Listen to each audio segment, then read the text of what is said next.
La CAN 2025 se tiendra au Maroc dans moins de 2 ans et il faut dire que tout est fin prêt pour une belle fête du football. Enfin, disons presque, les infrastructures sont déjà là, mais se pose toutefois le défi de la rentabilité de cette compétition. Au-delà du prestige et de la visibilité, il est rare de trouver un pays qui gagne financièrement en abritant de tels événements. Pour la Team Morocco 2025, c'est là où il faut donc faire preuve d'ingéniosité. La promotion du tourisme sur le continent devrait donc gagner en intensité, ce qui passe par une meilleure démocratisation du transport aérien entre le Maroc et le reste de l'Afrique. Sinon, le pari de la mobilisation risque fort d'être raté.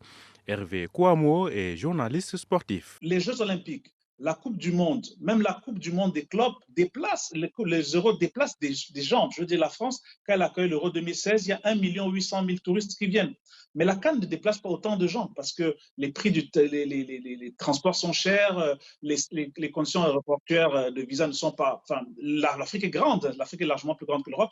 Donc, ça fait que en termes d'attrait touristique, ce n'est pas aussi important que la Coupe du Monde ou les Jeux Olympiques, voire l'Euro. Donc, nous devons penser à ces compétitions de façon objective. Il faut noter que l'ensemble des droits commerciaux de la CAN appartiennent à la CAF. Il s'agit des recettes générées par la vente des billets de tous les matchs officiels ainsi que les revenus de droits de télé et de radiodiffusion, sans parler des publicités sur site autour de l'événement. Le pays organisateur doit également assurer la prise en charge d'une partie des effectifs des délégations participant à la compétition. Pour le Maroc, la CAN 2025 sera un test sur sa route pour le Mondial 2030 de la FIFA. Une FIFA qui, elle aussi, multiplie les moyens de se faire de l'argent sur le continent avec la fameuse African Football League qui ne réunit que les meilleurs clubs africains, ce qui en dit long sur l'esprit mercantile des instances continentales et mondiales du football, comme le constate Hervé Kouamo, journaliste sportif.